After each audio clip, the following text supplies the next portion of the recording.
You put the phone down about 20 minutes ago, not because you had to, just because. And now you're sitting there, doing nothing in particular, and there's this strange, low-grade discomfort settling in, a pull towards something, anything. That feeling has a name. You've felt it your whole life. But here's what nobody told you. It's also the oldest and most productive state a human brain can enter. And the fact that you're avoiding it as hard as you can might be the most costly thing you do. For 99% of human history, there were no apps, no queue of episodes waiting, no feed to scroll.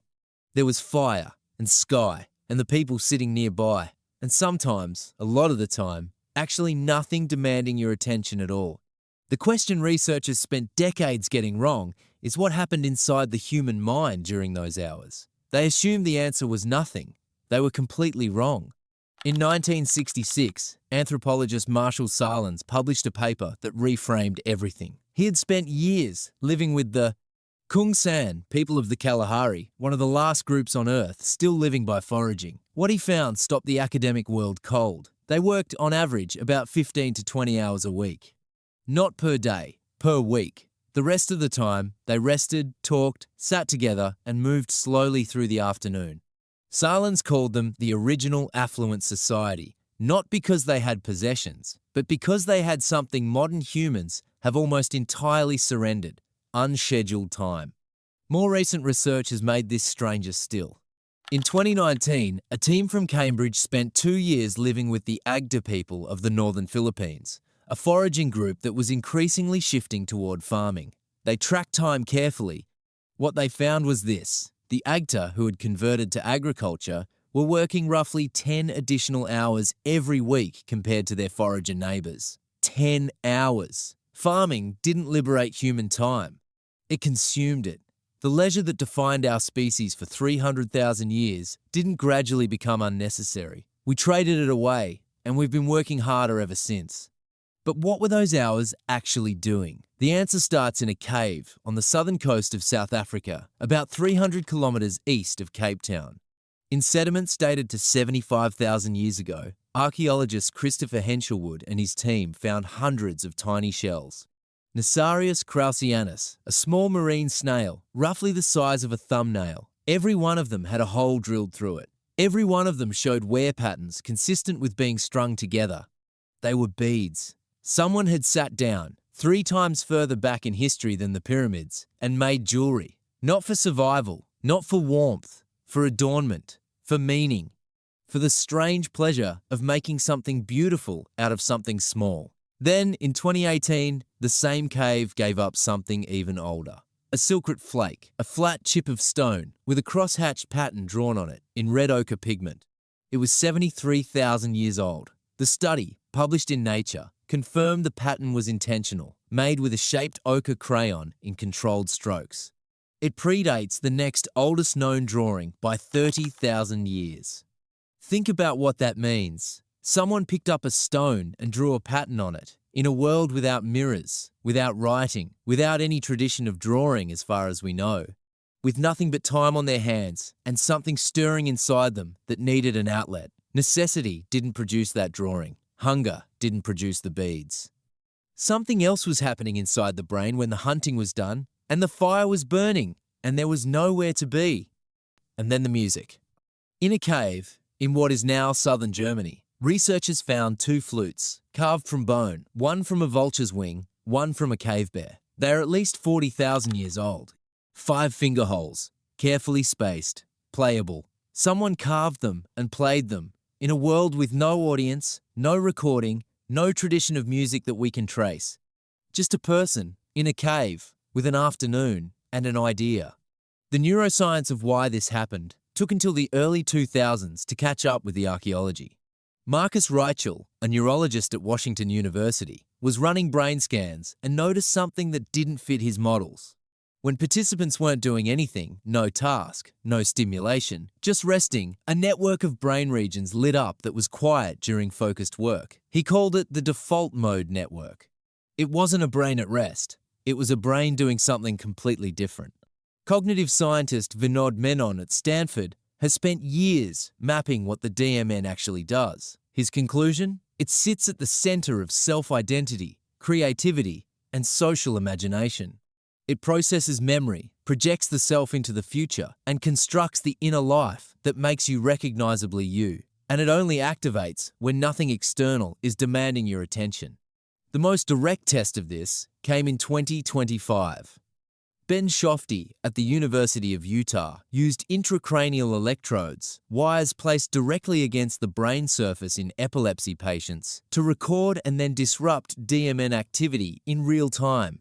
When the network was running normally, patients could generate novel, divergent ideas. When Shofty interrupted it with a small electrical current, creativity dropped immediately, not gradually. Immediately. The implication is hard to ignore. Creative thought isn't a special talent some people have. It's what the brain does by default when you leave it alone long enough. Sandy Mann, a psychologist at the University of Central Lancashire, tested this in a more ordinary setting. In 2013, she divided 80 participants into groups.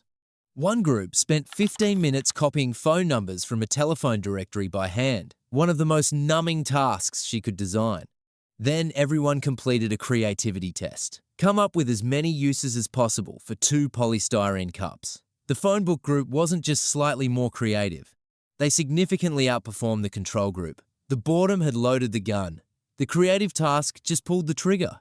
Boredom is a search for neural stimulation that isn't satisfied, Mann said afterward. If we can't find it in our surroundings, our mind will create it. That's what was happening in Blumbo's cave. Not a distraction, not killing time. A brain understimulated by the external world, turning inward, generating something it could not have generated any other way. Here's where it gets strange, though stranger than the shells and the flutes. Because boredom doesn't just produce objects. At some point, sitting around fires with nothing urgent happening, people started talking about things that weren't there, people who weren't present, events that hadn't happened yet, possibilities, fears, the thing that killed someone's father last winter and what it might mean.